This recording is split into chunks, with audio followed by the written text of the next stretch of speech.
de hoy vamos a ver el último milagro de Jesús, escrito en el libro de Juan, capítulo 11. Y creo que es uno de los milagros que va acorde a mucho de lo que Dios ha estado hablando a mi vida.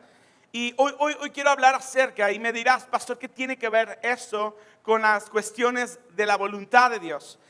Pero la fe y la voluntad van de la mano, ¿sabes? Porque yo oro con fe pidiendo, como dice Jeremías 33:3, todo aquel que clama recibirá, y es una ley del reino. Pero entiendo que cuando yo confío en Dios y camino, como ya lo habíamos visto, con los ojos cerrados y de la mano del Espíritu Santo, siendo guiados por Él, vamos a entender que su voluntad es buena, perfecta y es muy agradable. Y vamos a entender que muchas cosas de los que están pasando en mi vida no van de acuerdo a lo que yo quiero que pase. Y es lo que vamos a estar viendo hoy.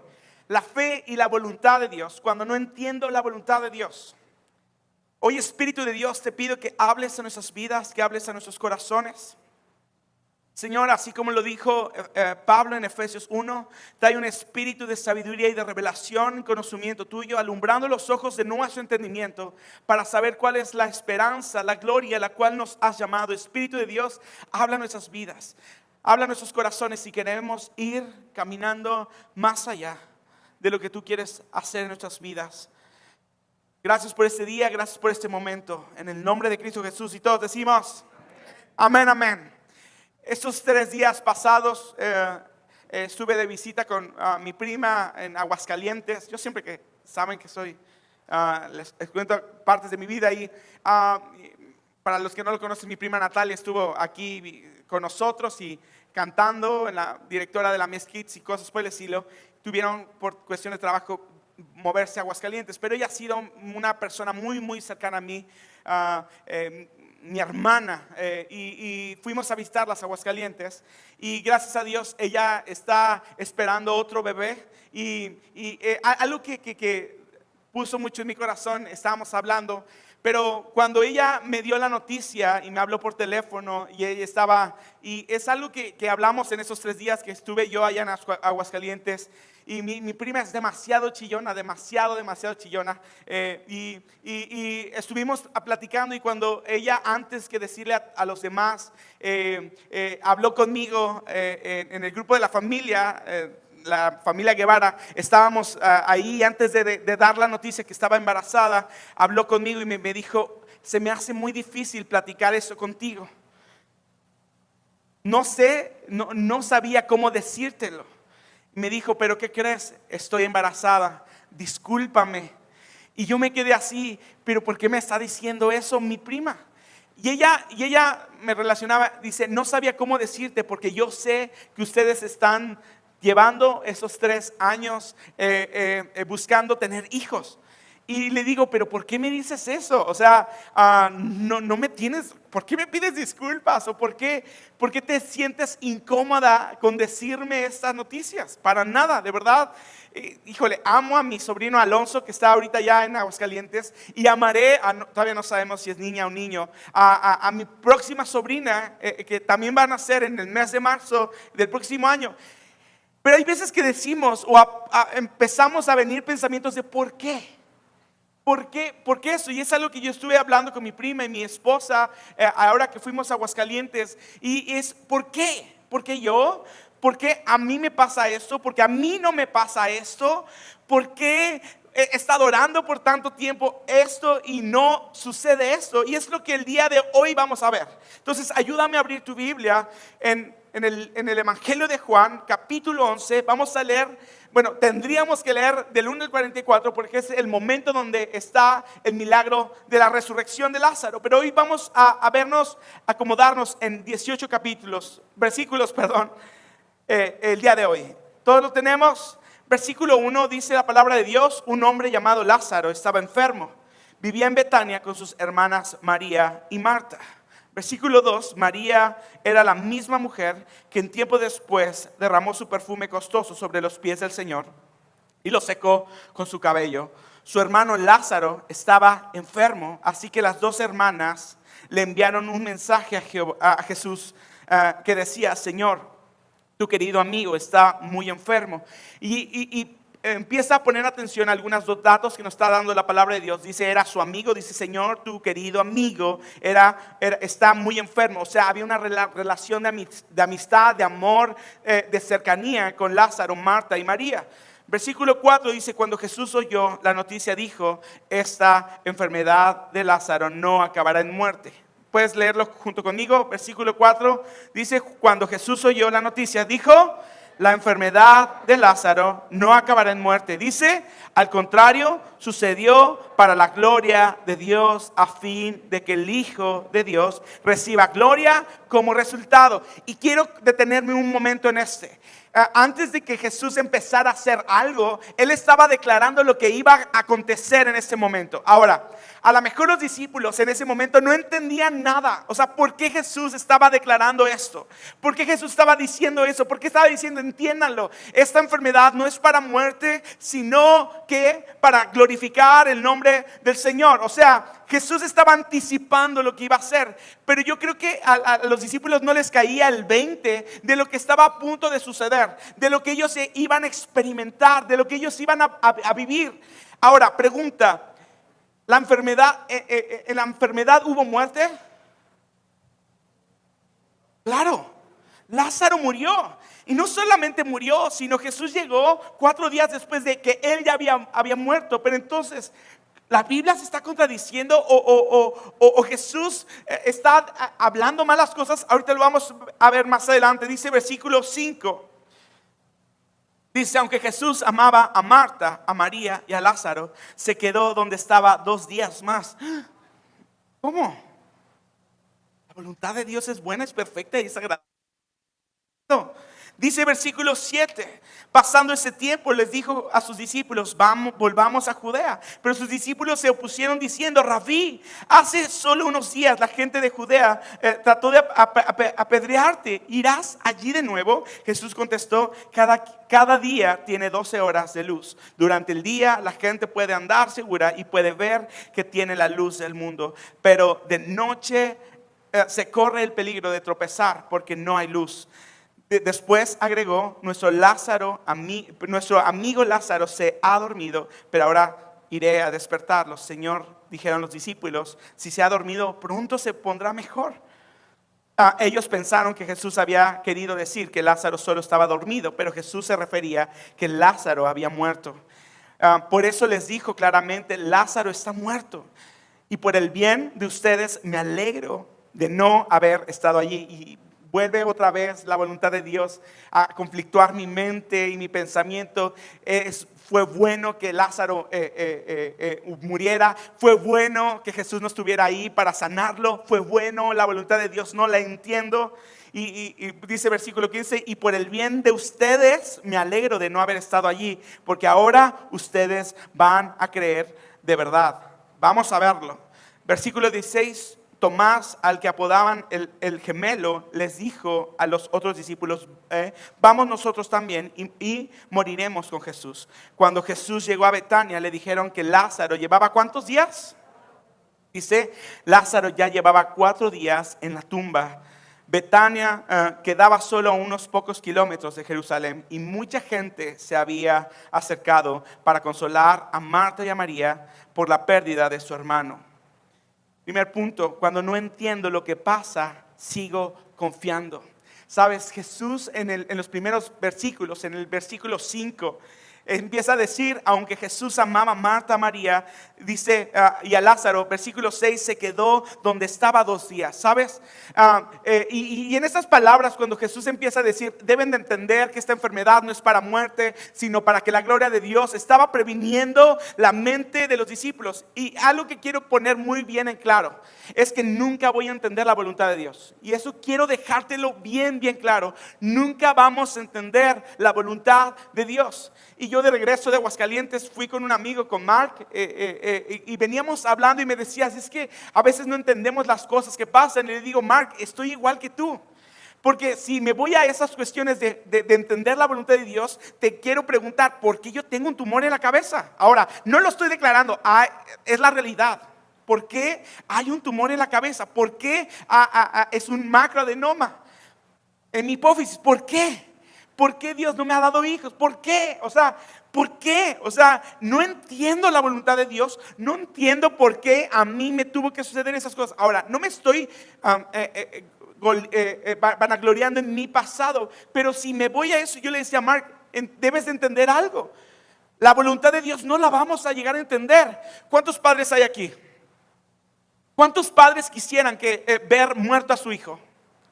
¿Cuántos padres aquí quieren ver a sus hijos siendo martirizados? ¿Sabías que Dios Padre así lo quiso? Fue la voluntad de Dios que Cristo muriera en la cruz de una manera tormentosa. Fue la voluntad de Dios, como dice Isaías 53, derramar toda su ira en la vida de su propio hijo. Tanto que Jesús exclamó unas palabras de: Padre, Padre, ¿por qué me has abandonado? Y yo siempre cuando predico de esa parte, yo llego a entender de que Jesús dio la espalda, aun cuando es parte de un salmo.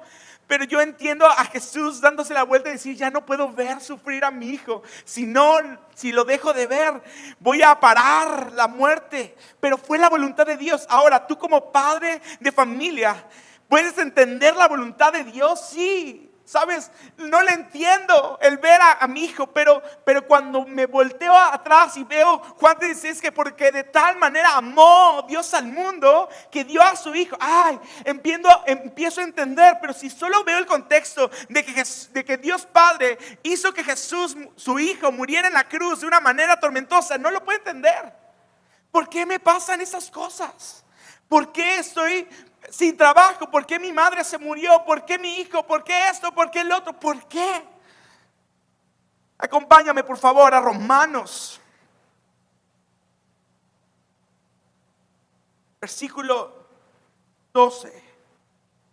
Romanos 11, 25 al 36. Y es parte de esto, de cuando no entendemos la voluntad de Dios, pero seguimos confiando en Él. La misericordia de Dios es para todos. Y me encanta el título que Pablo le está diciendo a esta parte del capítulo.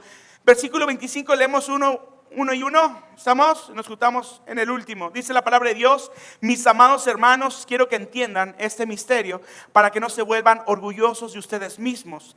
Parte del pueblo de Israel tiene el corazón endurecido, pero eso solo durará hasta que se complete el número de gentiles que aceptarán a Cristo.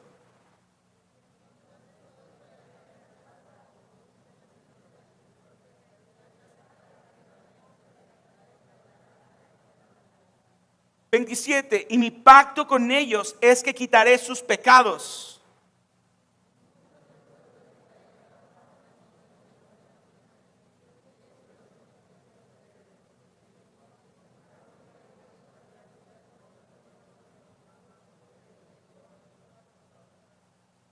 Abraham, Isaac y Jacob. Versículo 29, pues los dones de Dios y su llamado son irrevocables. 30.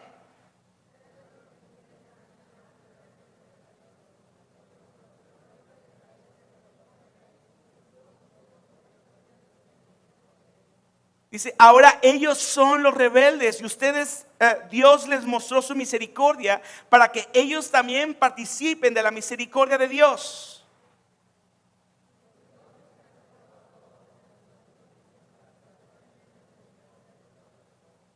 Y aquí empieza a Pablo a revelarte acerca de la voluntad de Dios y características de la voluntad de Dios. Dice, qué grande es la riqueza, la sabiduría y el conocimiento de Dios. ¿Qué dice? Es realmente imposible para nosotros entender sus decisiones y sus caminos. Versículo 34.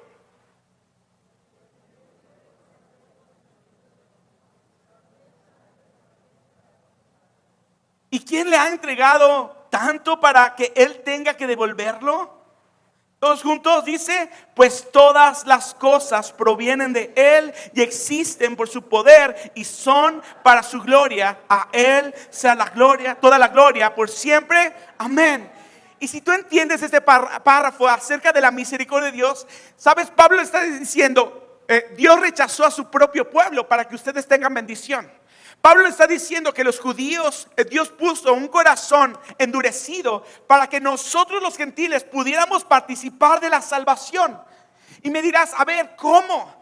Si desde el Génesis Dios quiso levantar un remanente, un pueblo para Él, en el cual Él va a ser su Dios y ellos van a ser su pueblo y van a ser su pueblo y van a estar pegados a Él, ¿por qué? ¿Por qué si sus propósitos fueran tener solo un pueblo? ¿Por qué Dios puso o endureció sus corazones para que Él lo rechazaran? ¿Por qué? A ver, no entiendo. ¿Por qué si Dios abrió el mar, los pasó por el mar seco y pasó por mucho tiempo para que ellos fueran su propio pueblo? ¿Por qué? ¿Por qué no entiendo? Y Pablo empieza a decir, entiéndanlo. Dios hizo esto para que ustedes pudieran ser partícipes. Y dice en el 28, dice, muchos del pueblo de Israel ahora son enemigos de la buena noticia acerca del evangelio. Dice, y eso los beneficia a ustedes los gentiles. Sabes, el que el pueblo de Israel haya rechazado el evangelio es un beneficio para nosotros, porque ahora por gracia somos salvos y no por someternos a la ley. Y Dios dijo, bueno, si ellos me rechazan, yo iré a donde los demás no han oído de mí. Y empezó su ministerio con los gentiles. Pero tuvo que haber una voluntad rara. Porque Él dijo, ellos serán mi pueblo, esos mis elegidos. Él mismo decía, es que yo he venido para mi pueblo. Pero ellos mismos me rechazaron. Versículo 30 dice, ustedes los gentiles antes eran rebeldes contra Dios. Pero cuando el pueblo de Israel se rebeló contra Él, dice, Dios tuvo misericordia de ustedes. ¿Y qué dice? Y no de ellos. Muchas veces no voy a entender lo que me sucede en mi vida. Muchas veces no voy a comprender por qué están pasando las cosas. No pedí permiso, pero espero que me perdone. Mi hermana mayor es una persona sumamente trabajadora. De verdad, admiro demasiado a mi hermana. Siempre ha luchado por las cosas, es una persona estudiosa, una persona que gracias a Dios, aún teniendo un trabajo súper difícil, ya tiene doctorado y mucho tiempo hablaba y me preguntaba, hermano, ¿por qué yo no puedo obtener lo que yo quiero? Hermano, ¿por qué no puedo obtener lo que Dios quiere? Me he esforzado, he trabajado, me he desvelado, he sacrificado muchas cosas, pero ¿por qué no? Y algo que en un momento cuando estábamos hablando mi hermana y yo le dije es que muchas veces Dios espera a dar lo que tanto hemos buscado o pedido, porque Dios primero quiere tratar con nuestro corazón. Quiere que las condiciones en las cuales está mi vida, mi matrimonio, mi familia sean las adecuadas. Porque si Dios nos concede las cosas que hemos pedido y que yo sé que están en el corazón de Dios, pero no es el momento exacto, la situación exacta, los momentos en mi vida, si yo recibo eso, en vez de ser bendición, va a ser maldición para mi vida. Y yo sé que Dios preparó el corazón, el matrimonio, la familia de mi hermana para regalarle lo que tanto ella añoraba y deseaba. Y esos momentos va a cumplir en noviembre un año donde ella ha obtenido lo que ella tanto deseó. Pero tuvo que pasar un tiempo, tuvo que pasar momentos y frustraciones y llorar y patalear. Pero cuando Pablo te está diciendo en el versículo 33 qué grande es la riqueza, qué grande es la sabiduría y qué grande es el conocimiento de Dios, es realmente imposible para nosotros entender sus decisiones y sus caminos. Porque muchas veces en nuestras vidas pasan cosas para obtener la bendición de Dios.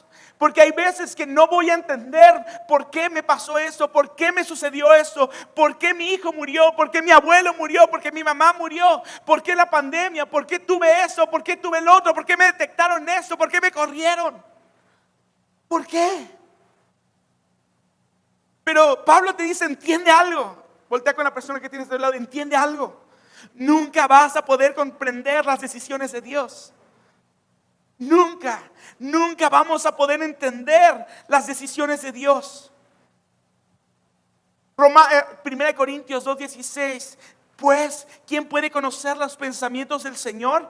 ¿Quién sabe lo suficiente para enseñarle a Él? Pero nosotros entendemos estas cosas porque tenemos ¿qué? La mente de Cristo. Porque mi mente, ¿sabes? Mi mente común nunca va a poder discernir. Con mi esposa, mi única novia, mi única pareja, yo empecé una relación con ella en el 2016. Me operan con el tumor, pasé por estragos difíciles y cortamos. Y dije, ¿cómo es posible que yo esté terminando la relación con mi única novia, con la persona que yo me he esperado tanto tiempo? Nunca había tenido una novia en la vida. Y cómo es posible que yo tuve que terminar con ella. O sea, yo estaba totalmente aturdido por decir, es que ¿acaso era la voluntad de Dios? ¿Acaso era la persona que Dios había escogido para mí? O sea, estaba con unas cuestiones, luchando con el tumor, pero también no podía hablar, caminar y muchas cosas. Y ahora tuve que cortar mi única relación con la persona que yo pensaba o sabía que me iba a casar. Y para mí fue como el estrago de la vida. Nunca había batallado con esas cuestiones de las relaciones sentimentales. Pero más adelante, nosotros cortamos en el 17. Y esos 2 años que estuvimos, año y medio, 2 años que estuvimos separados, entendimos que no era el momento en el cual teníamos que estar. Dios no me la quitaba, literal, Dios no me la quitaba de mi mente. En el 2019 volvimos a hablar, nos perdonamos de lo que no teníamos que perdonar. Y en el 2020, perdón, nos casamos con mi única novia. Pero ese año decir, ¿por qué? ¿Por qué? Y gracias a Dios que pasamos o dejamos pasar ese año y medio, porque maduramos en muchas áreas. Cortamos relaciones que teníamos que cortar, porque si nos hubiéramos casado en esos momentos, sabes, nuestro matrimonio no iba a durar.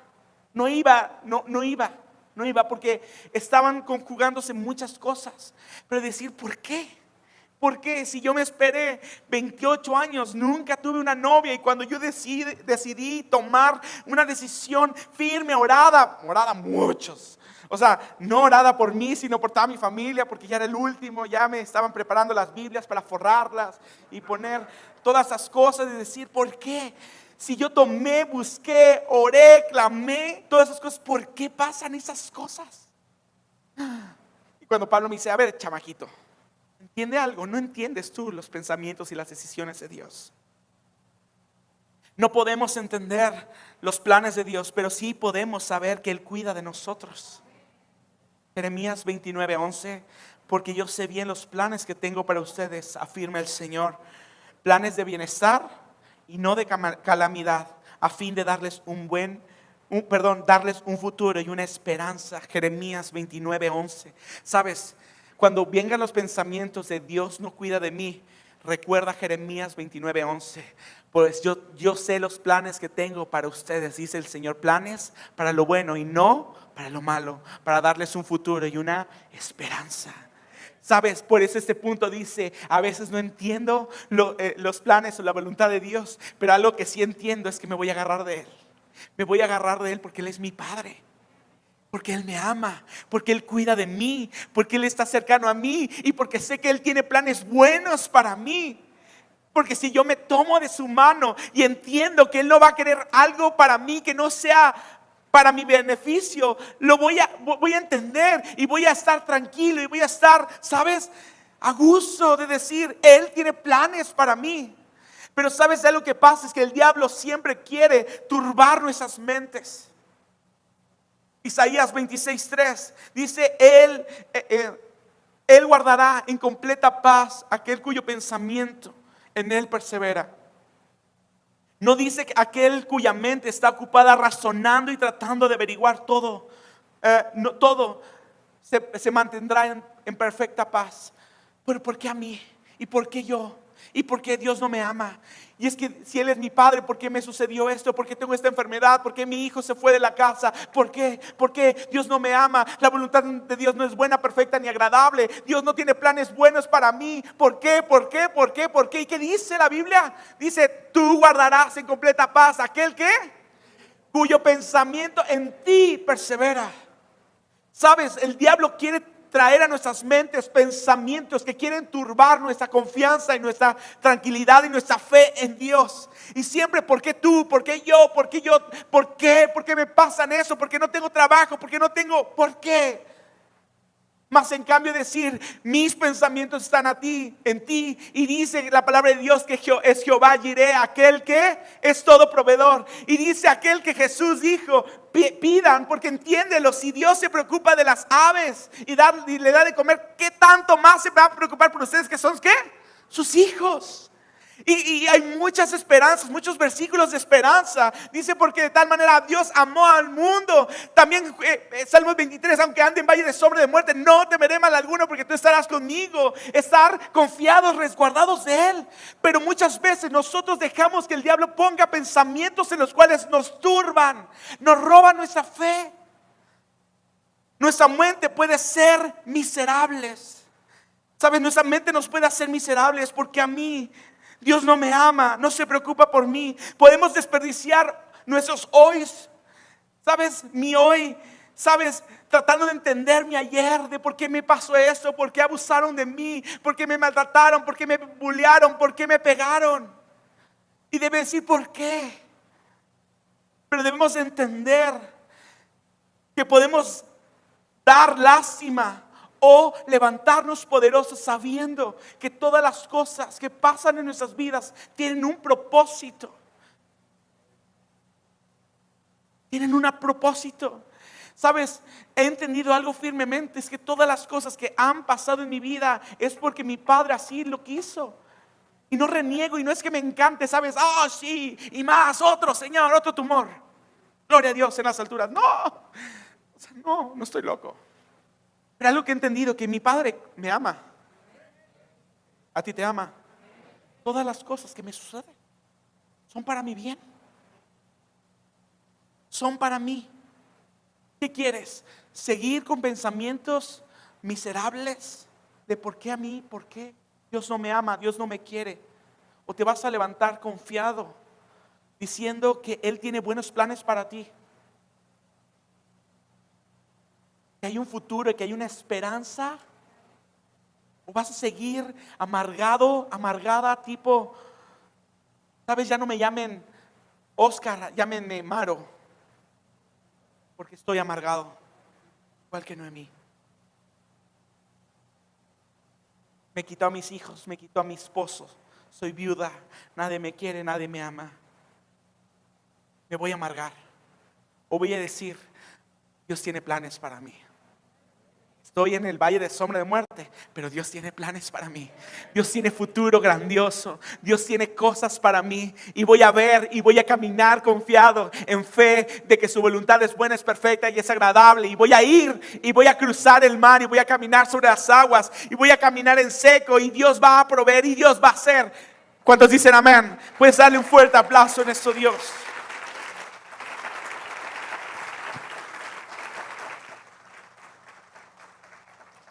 ¿Cómo puedo estar tranquilo caminando en su voluntad? Cuando mejor conocemos a una persona, más nos vamos a familiarizar con sus deseos.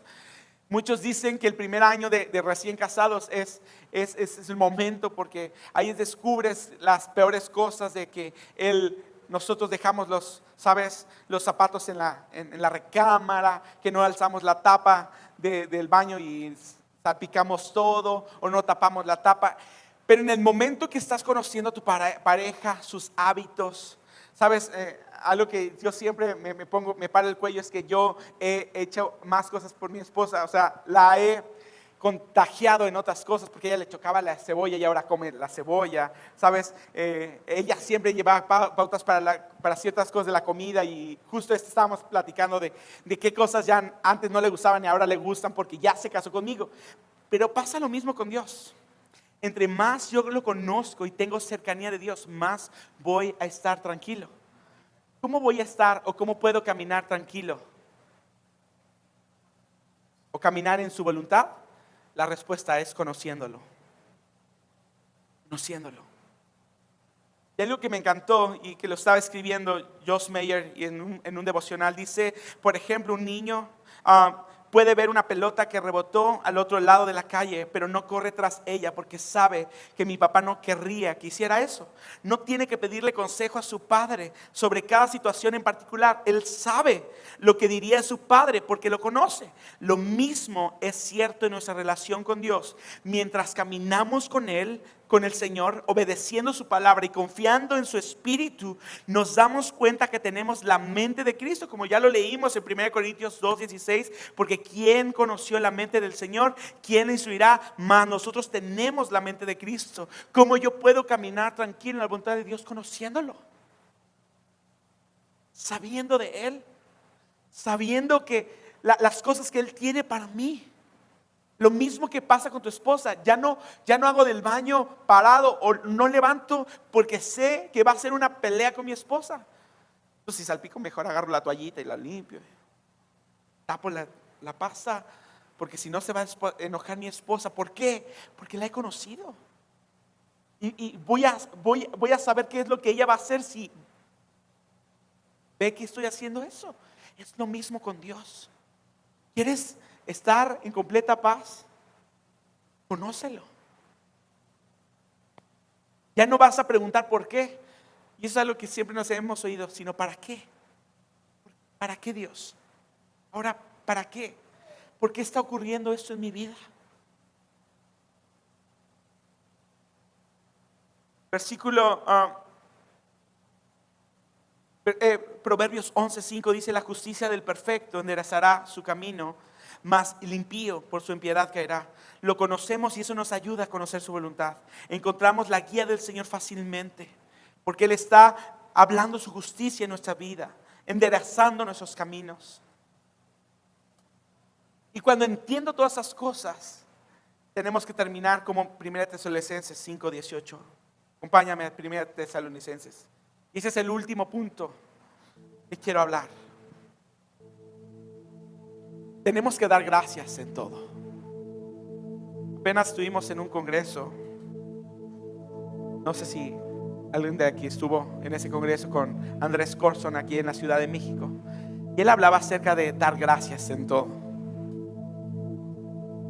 1 Tesalonicenses 5:18. Dice: sean agradecidos en toda circunstancia. Y repite conmigo: en toda circunstancia. Otra vez repite conmigo: sed agradecidos, ¿qué? En toda circunstancia. Pues esta es la voluntad de Dios, ¿qué? Para ustedes, los que pertenecen a Cristo Jesús. Él no prometió que no tendríamos problemas en la vida, pero sí prometió que nos acompañaría durante ellos, y por su compañía debemos dar gracias. Job 1, versículo 21 al 22. Desnudo salí del vientre de mi madre, y desnudo volveré allá. Jehová dio, Jehová quitó. Sea el nombre de Jehová bendito. En todo esto no pecó Job, ni atribuyó a Dios despropósito alguno. Del vientre de tu madre saliste desnudo, y asimismo vas a volver. Dios da y Dios quita. Pero a veces nuestra mente humana no la pueden comprender. Señor, te doy gracias por esta esposa Jezabel que me diste. ¿Cuántos dirían así? Señor, gracias por este marido machista. Gracias por este jefe que me has dado, que abusa de mí y me deja salir a las 10 de la noche. ¿Cuánto? ¿Sabes? En mi pensamiento está eso. ¿De verdad, Dios? A ver, espérame tantito. Porque Pablo le dice a los tesalonicenses que debemos de dar gracias en todo. ¿Cómo? Gracias, Padre, por este esposo que me diste, que hoy me dio una buena cachetada. Oye, es muy padre decir gracias, Dios, por ese coche.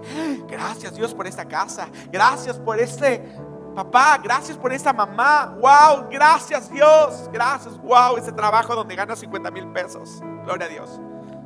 Es muy fácil dar gracias a Dios por lo bueno. Preparando la prédica, vi un artículo de psicología que dice, esto no es nada bíblico, no es nada de la Biblia, pero es un artículo de la importancia de dar gracias. Y quiero leérselos un poco. Dice: sabía que está comprobado por la ciencia que la gratitud y el dar gracias puede tener efectos positivos en la salud mental. En un estudio se les pidió a las personas que escribieran algunas oraciones por semana acerca de las cosas por las cuales están agradecidas en esa semana. Los resultados de este estudio mostraron que esas personas se sintieron mejor acerca de su vida y con más optimismo. La gratitud lleva a las personas a notar las cosas buenas que tienen en su vida, lo cual lleva a una reducción de estrés y de síntomas depresivos. La gratitud también ha mostrado tener efectos positivos en las relaciones cuando las personas se toman el tiempo de dar gracias. Vuelta con la persona que tienes a tu lado: gracias por amarme.